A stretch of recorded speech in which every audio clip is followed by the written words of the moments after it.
Okay, let's do it. Well, good afternoon, everyone. Oh gosh, this is like an Episcopal church. Good afternoon, everyone. Good afternoon. Good afternoon. Let's do a quick intro of ourselves, and I think if we could just say our name and say our ministry context, and then just kind of say where that is. I'm Paul Carling.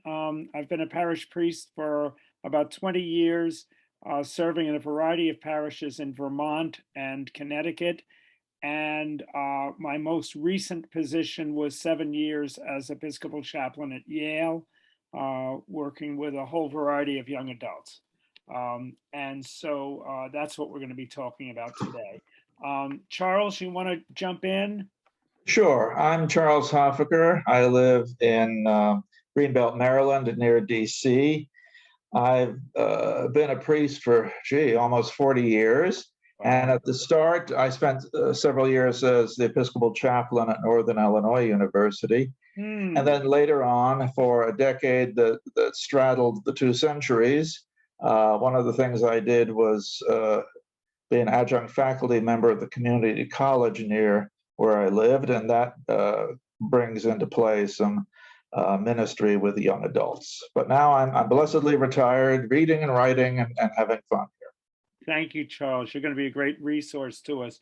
Why don't we keep going? You're not on individual screens, so why don't you just start on the young woman on the, okay, yeah, John will just point to people. Okay. And please try to speak loudly. Sure. Hi, everyone. My name is Thomas Huddleston. I just moved from Brussels, Belgium. I've been the welcoming officer at the Convocation for Episcopal Churches in Europe, doing more outreach towards migrants and refugees. But now I'm in New Haven because my husband is studying at Yale, where you just were. And I've met the new chaplain, Allison Donahue. She's a family friend. So. Oh, wonderful, wonderful. Okay, well, welcome to New Haven. And I'm Mary Alice Sullivan. I will celebrate 30 years of ordained ministry next month. And I'm currently serving at an inner city parish in Providence, Rhode Island. Yay, yay, love Providence. I'm John Lord. I was a teacher for 40 years and then director of ministry at a church in Narragansett, Rhode Island. And now I'm a member of St. John the Evangelist in Newport, Rhode Island. I'm vestry member, director of formation. And I'm kind of excited about this because we just called a priest in charge who is an evangelical Anglo-Catholic priest, if that is the correct way to put it, but it's going to be interesting. So yes, and that is, the priest is that Kevin Beasley from Southern Ohio. That's right. That's right. Okay, because you have another. Yep, that's great. You have another new rector in Newport as well, Delia Wells. Right. So, Della Wells. That's right. Okay, great. Welcome. Hi, I'm Lindsay Huddle. So interested in that Huddleston name. I'm a member of St. James in Essex Junction, Vermont. Of course. And I've been on the board of Cooperative Christian Ministry at the University of Vermont. Yay. For, I think 30 years. Oh my God. Somehow I can't get cycled off. So right now I'm the treasurer. And I've also taught Sunday school to junior high and high school students for years. Well, I know St. James well. Isn't that the parish that the Comos used to own? And the Cooperative Christian Ministry, Roddy Cleary, who was, of course, a great hero in that and just died, actually married me and my wife. So that is so wonderful. Yeah, great Vermont roots. I was there for many years. Well, let's begin. I'm going to switch over and share screens with you and show a little bit of a presentation. And the first thing I want to say is if you look in your chat, you'll find that the link to this, the Google link to this is in your chat. And therefore you can access it whenever you want. So we just did our introductions. You can also print it out from there, but that will allow me to go through some things very, very quickly that you don't need to remember because you'll have the resource. Anybody want to check their chat and make sure they have that in there? How about the folks who are sitting at tables? It's there. Great. Okay, so everything that I'll be doing, you have. So I'm going to start with a case study, which is the Episcopal Church at Yale, just because I think it's not because I kind of like it, which I do, and led there for 7 years, but also because I think it's a really good case study about a more systemic approach to working with young adults. Young adults are so underrepresented in the church at this point that to do, one little ministry here or there, while good, doesn't really make a difference in the larger scheme of things. And you'll see in a while why that is. So one of the things that I tried to do leading the Episcopal Church at Yale was to take a much more systemic approach to figuring out how do you change the role of young adults in the church writ large. So we'll see some of that. So if you're systems thinkers, you'll be excited. So we'll keep going here. The Episcopal Church at Yale is a young adult led, please underline that word, young adult led ministry that supports undergrads, grad, and professional students to know, love, and serve God. That's one of the Trinitarian foci. That's one of the lenses of the populations we tend to serve, but only one. Undergrad, grad, and professional students. Trains seminarians in how to serve college students and young adults. One of the great gifts to the church is young seminarians who, if they really learn how to work with young adults well, can attract huge numbers of young adults back into the church. So we, in any given year, we had 16 seminarians we trained last year. And that's a very important role in the church. And thirdly, we organize networks of post-college young adults in the community, 18 to 35, to support their faith journeys. And that's a mix of small numbers who attend each Episcopal church. So we gather all of them at least monthly, and also seekers who are friends of theirs. So this is outside of the church walls. It draws from all of the local churches. So you see those three foci. It's campus ministry, it's students, but it's also training seminarians, priests to be, and it's reaching out to young adults who have already given up on the church or are very tenuously connected. Okay? Those are three very different groups with different needs. How do we do this? Through young adult-led formal and informal worship experiences. There's no such thing as a preference among young adults for what kind of worship they like. They're just as diverse as the rest of us. There is a heavy strain of valuing traditional Episcopal work, book of worship, book of common prayer, so forth. And there is a desire for relevance and innovation that speaks particularly to the conditions of their lives. But this idea that they want some kind of praise band that's going to do, rock the place and so forth, that's mostly older people who long for the 70s. That young adults don't heavily invest in that. So formal and informal worship experiences. Here's some folks. All of our services are young adult led. This center guy is a guy we just had ordained within our ministry. Here's a preacher. Almost all of our services, the preachers are young adults. Here's a Eucharist we do at the top of East Rock in New Haven. We do a long hike, we bring the dogs, and then we have a very informal Eucharist in which they all have sacramental roles. We do summer house church. So on Sunday afternoons, we gather in a different house of a different student's house every week and have a very informal Eucharist and sharing. And then we have very high stuff like Easter Vigil and Palm Sunday, in which, the cassocks and the copes and the incense are all there too. A diversity of worship options. Here are a group of students on the left planning worship. and they plan the worship services. We draw from all of the books of common prayer from across the Anglican Communion, and they love that. Here's a little class on the right where I'm teaching people how to preach. It's called Homiletics 101. We teach the students how to preach. So that's it. They're really committed to inspiring worship. Second of all, they're really interested in participating in communities that they find transformative. The last thing they want to do is be bored or listen to sermons about the concerns of 70-year-olds. That's just not where they're at. They have enough challenges in their life, and they want to dig in deep enough that they will be transformed, but it's got to be relevant to their own concerns and cares at this time. Here's some examples. Lots of meals. This is the leadership team for the campus ministry. Here's a retreat that we give every year with 3 different colleges. We were a little worried in the beginning that the state college folk wouldn't mix with the Yale folk. Nonsense. The identity as young adults trumps everything else. And they loved meeting as multiple colleges together. So we do that retreat every year.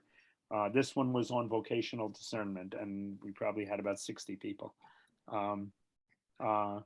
Here's a bunch of alums we invite back.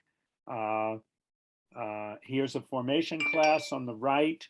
And this group on the lower left, can you see them?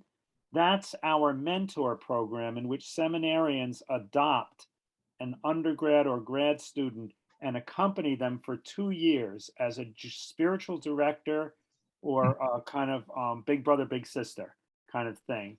And they're not paid. They get it. It's one of the few pastoral experiences they have, and they love it. And we're working out getting credit for them. But those what we call near peer relationships are very important to young adults. Here's an apple picking trip.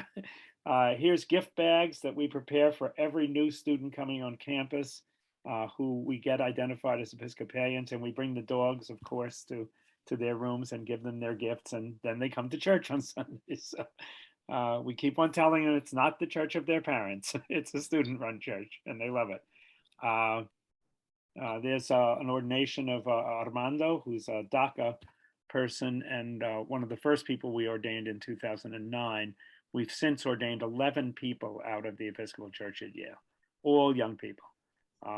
And so the idea that people don't want to become ordained in the Episcopal Church when they're in their 20s is nonsense.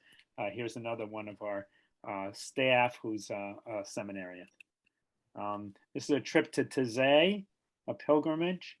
Here's our young adult network, 21 to 35, and they're joining together for Thanksgiving dinner, and love to get together for both social and formation kind of events. Social justice and service initiatives. This is Chapel on the Green, which is like the famous ministry in Boston Common, where at one of the New Haven parishes we serve meals and so forth. And the special niche for our young adults is not to serve meals or give out socks and all that stuff. It's to simply build relationships with individual people who are either housing or otherwise economically challenged, usually food insecure and housing insecure. So our students bake cookies, and then on the long lunch line, they simply go up and down the line and make connections with people and try to build those friendships over the course of a year. Probably the first relationship any of them have ever had with a homeless person or whatever. So here's a Maundy Thursday service in which here's our bishop on the right, our deacon in the middle, in which we wash feet and do all kinds of work with social service and physical therapy people to really care for the feet of people who are street people in New Haven. This was Profiles in Courage was a journey we took to Auschwitz with Christian and Jewish students. Talk about transformation. Taught them a year-long seminar on the idea of moral courage and how it evidenced itself in the Holocaust. And then we took them there to East Berlin and then to Poland. had a wonderful series on building the beloved community after our presiding bishop on anti-racism. So this is young adult Episcopalians, 21 to 35. We brought them to the National Museum of African American History and Culture. Here is a bunch of our people with the suffragan bishop, Laura Aarons, who are advocating at convention for young adults. So you can see the range all the way from campus ministry all the way to advocacy. And all of those are very important in young adult ministry. So this is what we think we've learned after 7 years for me there. Young adults know what they want and need. They desire meaning and a deep spirituality offered in their own unique contexts, values, and challenges. They commit to and participate in what they have co-created. Not very good at sort of accepting other people's entrees, especially if it's made for an older group. They're skeptical about the church's capacity to value their perspective and to acknowledge their leadership potential and to meet their needs. A lot of them have had fairly negative experiences with church. They long for peer spiritual experiences as well as intergenerational relationships. And that's a really important learning. A lot of things people will say, oh, young adults will only come to things if it's all young adults. It's not true. They love intergenerational stuff, but intergenerational where they're really heard and respected. Young adults typically represent a blend of traditional and contemporary pieties. And young adults need parishes to change if they wish to incorporate young adults. The whole emphasis in many parishes is that if these young adults would only just get it and start coming to church, they'd realize how great the prayer book is and blah, blah, blah. In fact, and I hate to be hyperbolic about this, but I think parishes have a lot of work to do to prove that they actually deserve young adults coming. But if they are places that are only representing the concerns of older folks and cradle Episcopalians, not much is going to happen. Okay, so that's what we've learned. The bottom line is making space for young adults to co-create every aspect of their faith community: worship, formation, community building, service, and justice, and offering only the support that they need and request is the key to develop deep and enduring young adult faith networks and communities. You'll see this value of empowerment and young adult leadership throughout, and I think it's really the key to success. I'll just show you the results by doing this for 7 years. I started in 2014. It's not about me. This is about young adults. And look what happened when you took a total empowerment approach. We went from an average of 4 people on a Sunday to 60, 100 students connected, 40 students and young adults, 21 to 35 involved, trained 11 priests and had 7 ordinations so far. I mean, these are astounding numbers, but it's totally through listening to and being guided by young adults. I'm going to stop there for a minute and because we'll go to the national perspective, but let's just hear comments and questions at this point, and just say your name and jump in. Paul, it's Yes, John. this is Charles, and my question has to do with the role of international students in this ministry. I'm thinking of people who either have come from other countries or whose parents came from other countries and whose culture of origin, you might say, is very different than a mainstream American culture. Well, yeah, it's a great question, Charles, because for a variety of reasons, you get folks who are sort of atypical for Episcopal pews. What happens is that if you ask students what they really love about this particular church faith community experience, they'll say it's the only place I can come at Yale where I know that I'm loved, where I can completely screw up and people are not going to criticize and judge me. And so you can see what a universal value that is. They don't say a word about denomination. They don't say a word about, I have to know the Bible or I have to know what you're doing, in this service. Now, of course, we make all of that really easy. We have, very, very friendly service bulletins. Students are masters at multimedia. And so services are interesting. just put a student preacher up there and everybody is enraptured, because they're talking about their life. And so what we have found, Charles, to be more direct, is we do attract international students because coming from, for example, from Chinese culture or from the Middle East and walking into sort of a frozen, chosen Episcopal environment is very tough. It's where's the currency? Where's the cross? Where's the points at which you can sort of relate? So, but the communities like this are just all about loving and welcoming and so forth. And I know we have one expert on welcoming in the back of the room, so that'll be another resource. John, I think you were going to jump in. Yes, Paul, could you unshare your screen for a minute so we can see Absolutely. more of you? Stop share. Here we go. And my question was, I was wondering if you could walk us through a particularly memorable, for instance, of you empowering these younger adults to, shape, an instance that really sort of pointed to their need and want to shape an experience in your ministry. What a great question, John. Yes, I will. The one that I think just really taught me more about priesthood than I thought I'd ever needed to learn. We had been going on this sort of beating this drum of empowerment for a few years. And we love to get out there in public presentations or fundraisers and say, we're a student-led ministry, and there's a lot of hubris about it. And one day the student leaders showed up in the office and said, we just want to tell you that we're kind of uncomfortable about your saying that because we don't really think it's true. And so, what do you mean?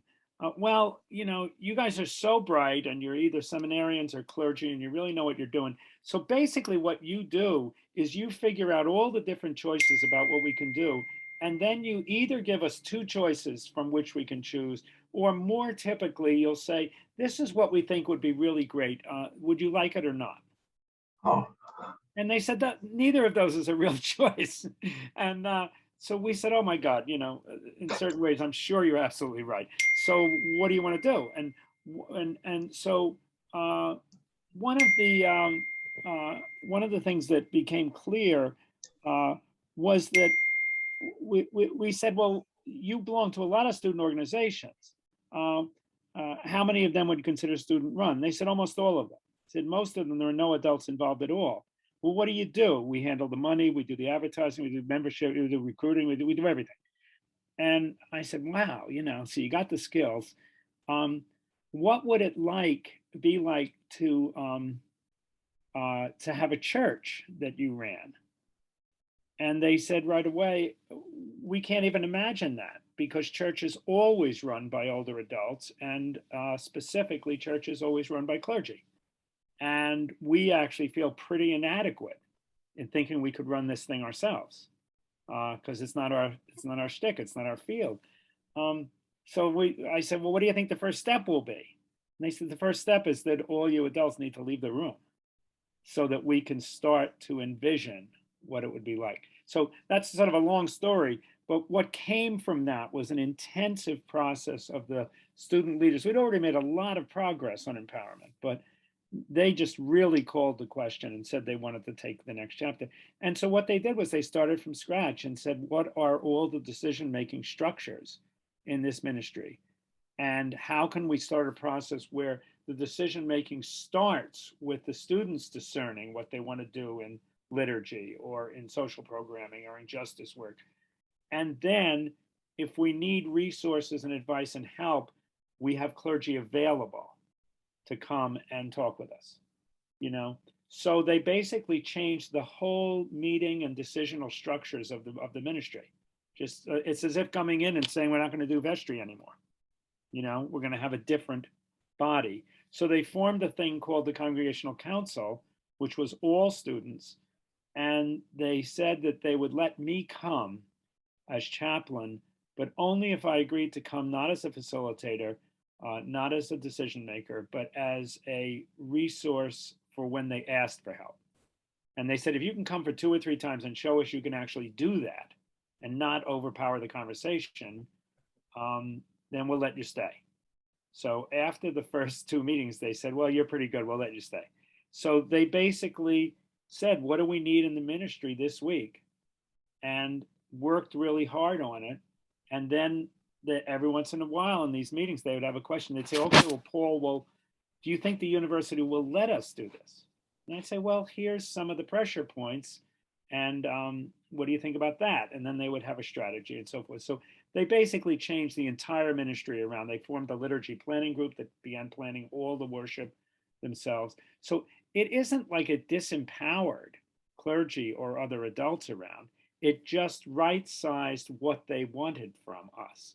They saw us as smart, wise, resourced people, but they didn't think that that meant we ought to take over the decision making.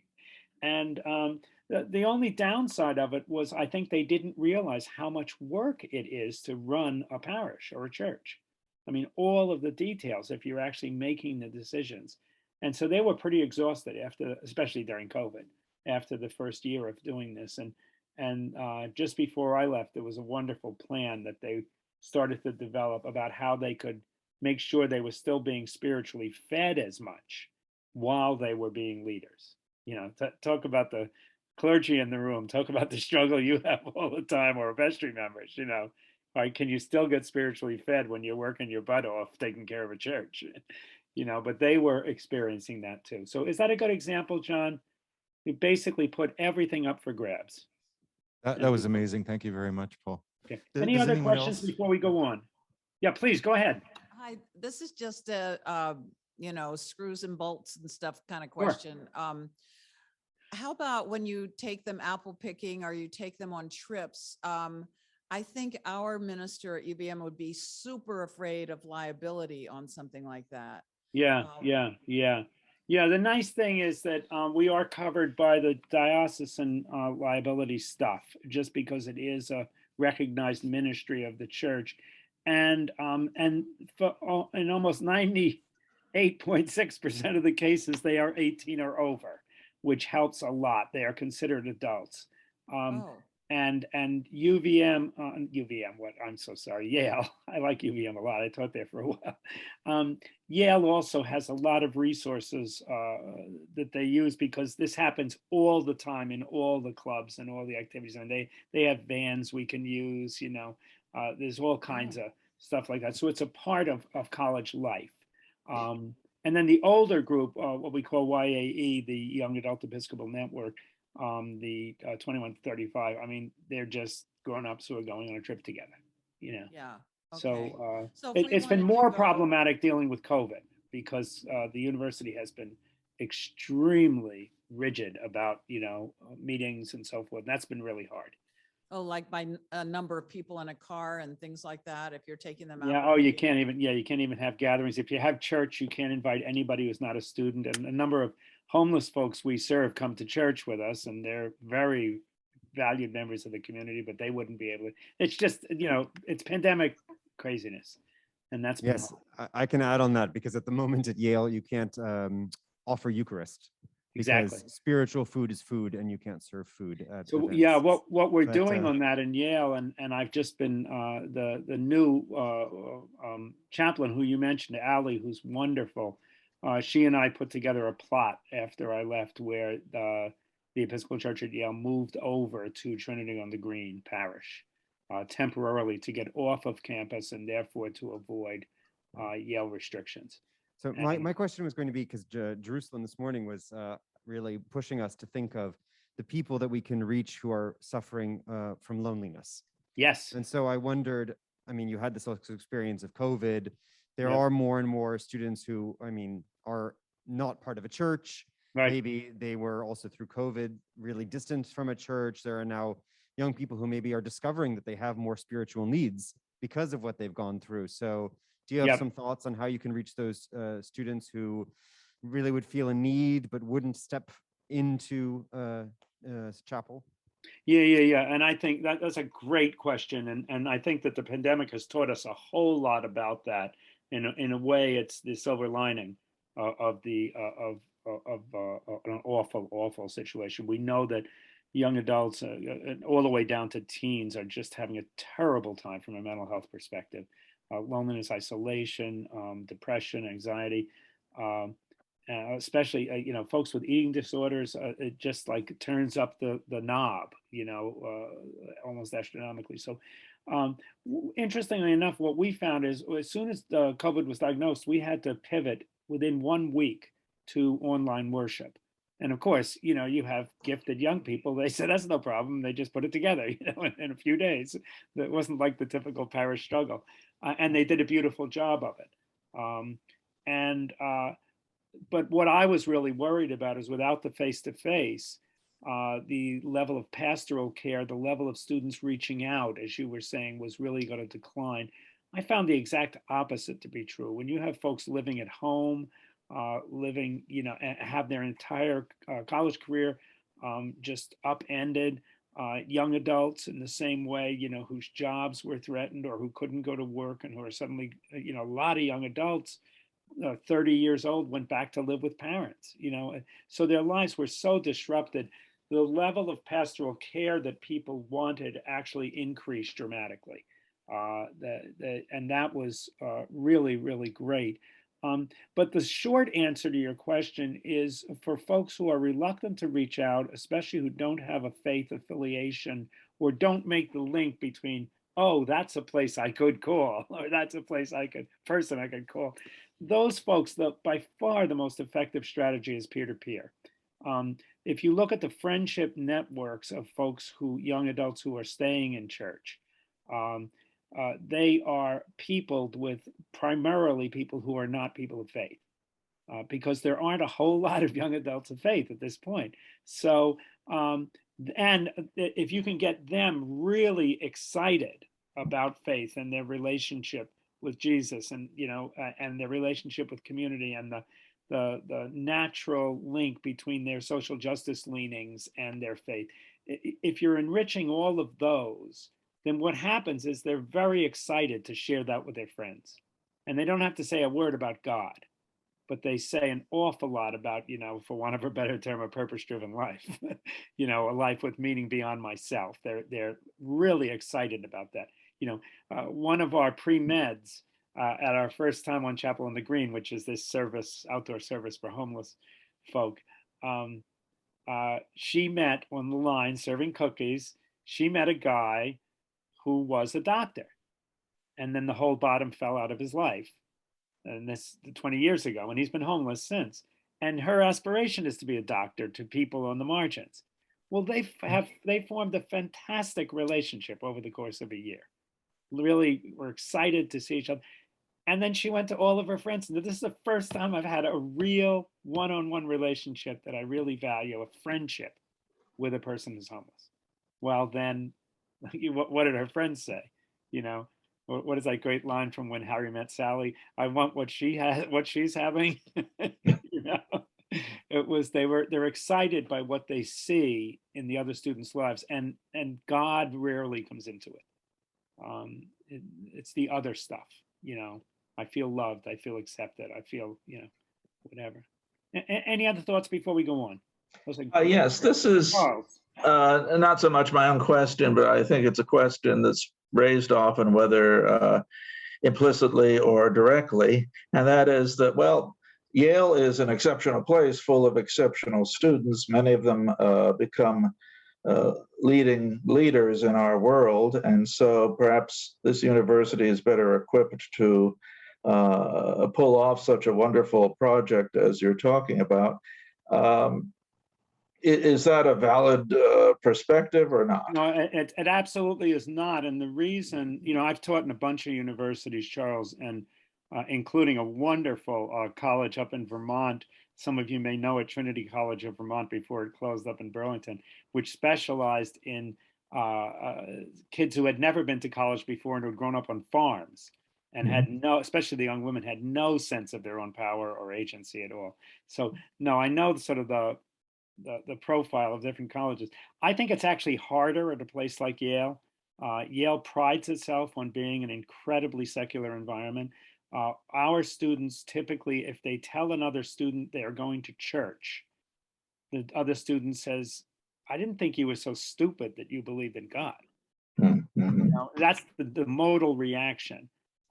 So it's a very anti-faith place. The other thing is that this incredible stress on being, ambitious and on acquisition and on appearance and on achievement, that has been coursing in the veins of these folks, until they got to Yale.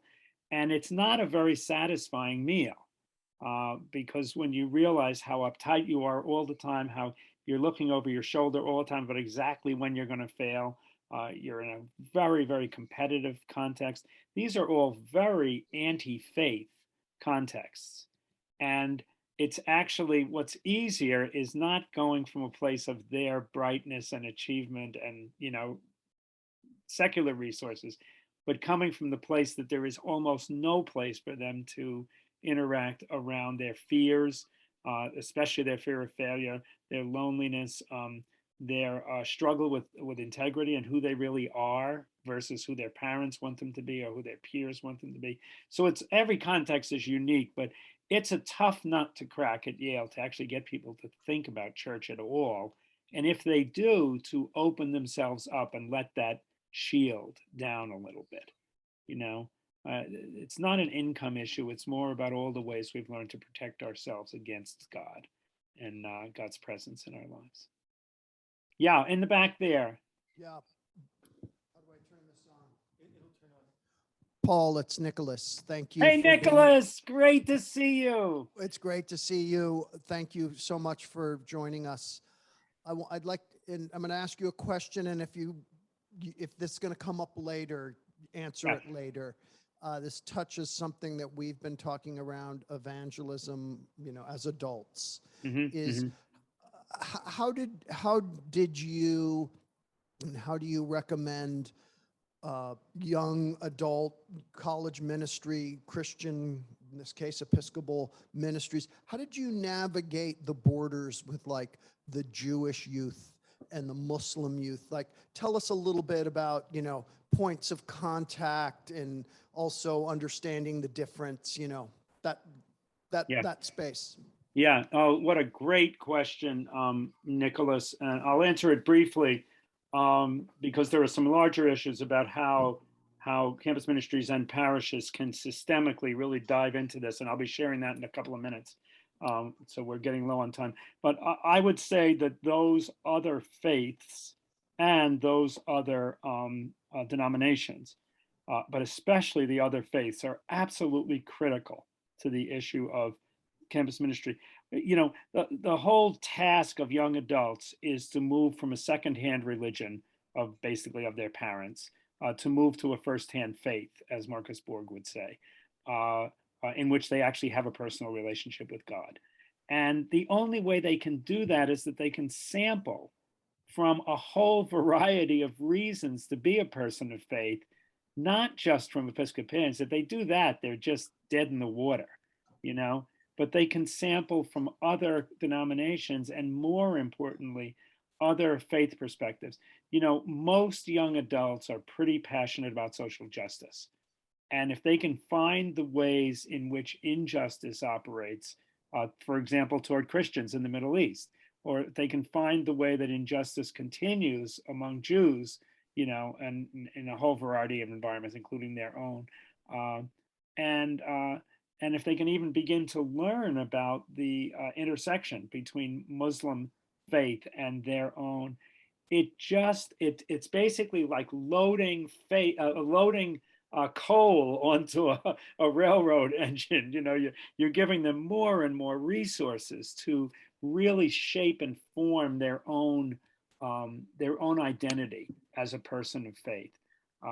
So they're very inclined and curious about those things, and that's a great resource. So I'll stop on that. I want to just show a couple more slides if I could, and then we're going to wrap up. Let's see what I can skip. Let's see, slideshow here. Young adults in church at the crossroads. If you look at this data here, it's not very encouraging at all. The Episcopal Church is the grayest of all denominations in Christendom. Our average age is 59. Our median age, which means the most frequent number you'd find in a parish, is 69. That's as opposed to 49, 59 in others. But you can just see the skew here. Look how low our children and youth are in congregations, and look where it's really weighted, which is right down here. 61%. In this case, 82% of people. And that's just not as true with other Christians, although they have similar problems. So we're going in a bad direction. And let's just see here if I can continue to do this. Okay, I see now. We're the grayest of all denominations. 70% of young adults leave church within 1 year of turning 18. That is a huge question for formation, and you better, if you stay on with Matt's presentation, Matt will really help with that. If you can really help people form disciples, Matt's coming on now. If you can help to form people as disciples, you can make sure that this doesn't happen. Millennials, unfortunately, we have this idea that they'll always come back after they have kids. It's not happening anymore. It's just not happening. Young adults have great difficulty finding parishes that look like them, understand them, and recognize their gifts. Why young adults leave church? This is a wonderful survey of about 1,300 young adults. I was moving to college. Church members seemed judgmental and hypocritical. I didn't feel connected to people. In my own parish, I disagreed with the church's stance on political, social issues, or work made it impossible for me to attend. So there's some slides here about how systematically a parish can reach out. And it's not a mystery anymore how to form young adult networks, but they generally have to be, you can start with a few young adults in your church if you have them, but it's generally peopled by people outside the church, outside the parish. And there's lots of good examples of how to do this. And you can just refer, Matt, this presentation is in the chat. So there's lots of good suggestions here. The key to young adult ministry is listen, listen, and listen some more. They know what they want, they know what they need, and give them room, give them support and resource in developing whatever experiences they find meaningful. A good example of that, John, pursuant to your last question, was we started out doing lots of social events once a month with all these young adult Episcopalians. And we were saying, well, maybe if we do a lot of that, they'll finally say they want a little spirituality. Well, the next time we met, they said, how come we're not doing Bible study? What's the matter with you people? Don't be so shy. And it was just, it just blew us away. So this is a whole systematic approach. And it really, to Matt's presentation, it really depends on taking children and youth ministry really seriously. You're not there to entertain people. You're there to form disciples. You're there to create people who are willing to cherish and find meaning in their faith for the rest of their life. And you're working to prepare people for the fact that there'll be a huge temptation for them to break away from church once they finish high school. And you're preparing for that distinct possibility.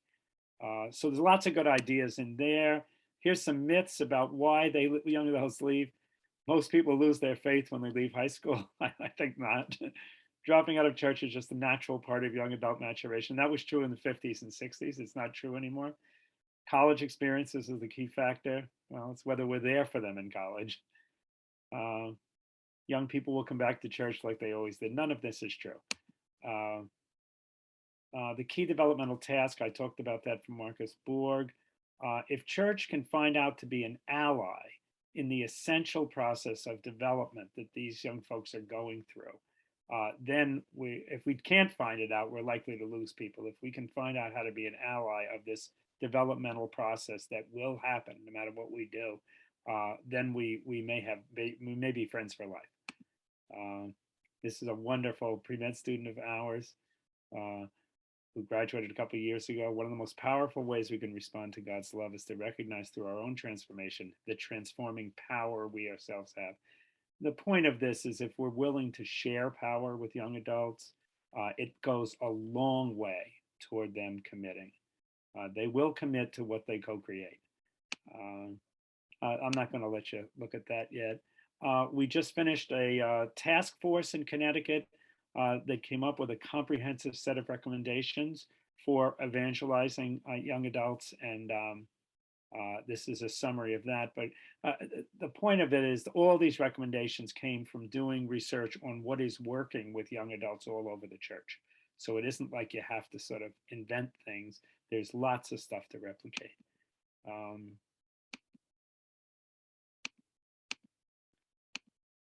And I'm going to say thank you and take just a couple more questions. Okay, any questions from the other folks? So I'm being sort of vulnerable here, a little honest. I in the ministries that I've been involved in with young people, I find that it's really hard for clergy or church leaders to let the young people be leaders, to let them go. And Yep. I think, our minister now, and not trying to throw stones, but I think he feels like he has to be there for everything. Well, he's only part-time, he can't be. So how do we share that and have him feel like he's not responsible for somebody going to hell or whatever they were worried about? No, I think that's such a core question, because out of wanting to help, we and also out of a lot of anxiety we have that we're going to lose them or say the wrong thing, we just move to control, and it absolutely turns young adults off. To say nothing of teens, but yeah, I think it's really a process of. I always recommend that parishes start out with a small group of young adults who they just really mine as for information as the incredible resources that they are, and just build relationships with a few. If you've got 2 or 3 folk coming, just put a lot of attention and resource on them, take them out to lunch, do things with them, have fun, develop, loving relationship. And after a little while, they'll probably trust you enough to say, if you ask, okay, tell me what's really going on between you and church. If you can prove that you really want to hear it. And then you start to hear it. And the best teachers of clergy who are from a charitable point of view or trying to run things, the best ally is empowered young adults who will actually speak the truth. And they have to have some hope that if they do, something will happen. That they won't just be hurt this poor old priest's feelings. So it's all about relationship, and it takes time. But once they do, they will they're not going to reach out to their friends and bring their friends into any of these activities until they have vetted them themselves. And if they think their friends are going to be embarrassed or made to look like symbols or, an object of hubris by the church, oh, we got 4 more young adults, we doubled our number of young adults. If any of that is going to happen, well, we'll put 1 young adult on the vestry and they won't have any ally, and they'll, not be able to say anything for the whole time. And we won't teach them what a vestry is about. If they think that this is just window dressing, then they're not going to invite their friends. If they are having transformational moments and relational moments with that priest, they will risk it. So does that make sense? Okay. Thank you so much for a rich and incisive presentation. Before you